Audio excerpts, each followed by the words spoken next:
বুঝলাম না, দুলা ভাইয়ের বাড়ির পিছনে এটা প্রায় সময় আমি করে থাকতে দেখি।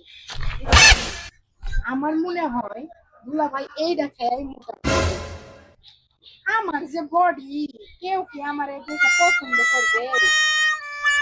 আজকে দুলা ভাইরে কমু কয়ে আমিও দুলা ভাইয়ের লগে খাবো, খাইলে মোটা হয়ে যাবো। যাই, তাহলে দুলা ভাই ঘর থাকে না বেটা মানুষ না থাকিলে ঘরে। তোমার কাছে যাইতে চাইছিলাম। কে আমার কাছে আবার যা কি করবি? আসলে আমি না কি জিনিস রে? আমার বাড়ির পিছনে আমি প্রায় দেখি পড়ে থাকি। তুমি এটা খেয়ে মোটা হইছো। কি এটা?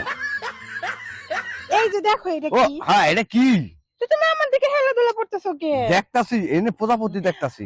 আমিও মোটা হইতাম দুলা ভাই। মোটা হওয়ার ওষুধ? হ্যাঁ। আমার বাড়ির পিছে এই মোটা হওয়ার ওষুধ খাই কেটা পারে? এই যে আমি 2 দিন পর পর দেখি এখানে পড়ে থাকে এগুলা বোতল। তাই নাকি? হ্যাঁ মানে তুই আমার মতো মোটা হবি? হ্যাঁ হ্যাঁ। আরে আমি তো মোটা হওয়ার ওষুধ খাই না। কেডা কয় আমি মোটা হওয়ার ওষুধ খাই? তো পাগল এটা তাহলে কি এর ওষুধ দুলা ভাই? দেখছে? না না না, দেখা হবে না, তুমি এমনি কও। এমনি দেখতাছো না? বুঝতে পারছি বুঝতে পারছি। হন, কি বুঝতে পারছো দুলা ভাই? এটা এমন একটা মোটা হওয়ার ওষুধ বুঝছস, খালি নুপুরের আওয়াজ শোনা যায় এটা খাইলে। নূপুরের আওয়াজ, এটা আবার কি? এটা বুঝছস না? না দুলা ভাই, তুমি যাই কম মোটা হবো। পাগল, আমি যখন বিয়া করছি তোর বোনের, বিয়া করার পরে তোর বোনের নতুন এক জোড়া নুপুর কিনা দিছি। একার যেদিন বিয়া করছি তার পরের দিন ও নুপুরটা কিনা দিয়া মনে কর জন বাসর করে গেছি। হাই রে কি নুপুরের শব্দ কয়, জুনুর জুনুর জুনুর জুনুর জুনুর জুনুর। তাহলে আমারও বিয়ের মধ্যে নূপুর কিনা দিও। তোর জামাইরে কইস যে বিয়ার আগে নুপুর কিনা রাখো। হে আমারে নুপুর, কেডা বিয়া করবো কও? আমি যে চিক না, আমার শরীরে কিচ্ছু নাই, আমি মোটা হতে চাই দুলা ভাই। তাহলে কেডা বিয়া করবো? খামার বাড়ি ফারুক করবো, তারপরে যাই করিম করবো, তারপরে শিকদার যদি চান্স দু একটা নেয় করতে পারে। আল্লাহ, এগুলো বুড়া বেটার লগে হইতো না দুলা ভাই। তুমি আমার নামে একদম কুচ্ছি দেখা খুঁজো। হ্যাঁ করছি দেখ, খুঁজলে গর্তে বাইরে পারবে না, বুঝলে বেহা হইয়া বাইরিবে পরে।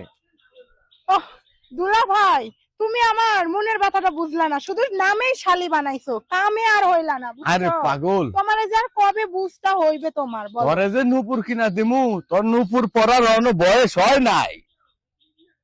নুপুর পরার বয়স হোক আরো 2-3 বছর যাক তারপরে। আমার স্কুলে যে দেখি আমার বান্ধবীরা নুপুর পরে। ওটা তো পরে, ওটা শখ কইরা পরে। আর যে নুপুরের আওয়াজ শুনলে মনে করতে ভাল লাগে, ওই নুপুর তো আর কিনা দিব না, বুঝছ নাই? না, আমারে কিনা দাও দুলা ভাই, আমারে কিনা দাও। নুপুর কিনা দেন লাগবে। হ, হ, হ।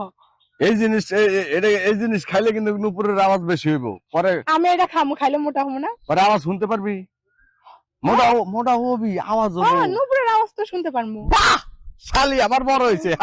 নুপুরের আওয়াজ শুনবো। নুপুরের আওয়াজ শুনবো না? হ্যাঁ। তোর একটা কথা কই, যখন তোর বিয়া দিমু, দেওয়ার পরে হ্যাঁ তোর জামার কেউ আমার নুপুর এনে দাও। নুপুর পরার পরে তারপর যখন বাসর করে যাবি, তখন দুইজনের যে মিল মহব্বত ভালোবাসা হবে, এটার ভিতরে মনে করতে কি সুন্দর গানের তালে তালে নুপুর বাজবো, তখন তোর কাছেও ভাল লাগবে, বুঝছস? বাহ, এরকম নুপুর হলে তো ভালোই হয়। হ্যাঁ। নুপুরের আওয়াজ হয়। এই বোতল এটা আমার কাছে দে, আমি তোরে মনে করতে নুপুর কিনা দেবো। তখন এই বোতল, এই ওষুধের বোতল তোর জামাইরে খাওয়াবো, তোর খাওয়াবো। তাহলে আমি মোটা হবো দুলা ভাই। তুমি না দুলা ভাই অনেক ভালো, তুমি কেবল গান বুঝতে পারছো আমার যা কথাটা। আবার সুমা ডুমা দিস না, তোর বোনের তো অভ্যাস খারাপ, খালি সুমা দেয়। ধরো। বুঝছেন তো, এটা কি পাওয়ারিং ওষুধ। যেটা খালি নুপুরের আওয়াজ ঘুমু ঘুমু শোনা যায়। আমার শালি তো বোঝে নাই, এলে কইছে নুপুর কিনা দেবো, পরে বুঝবো ঠেলা খাইয়া।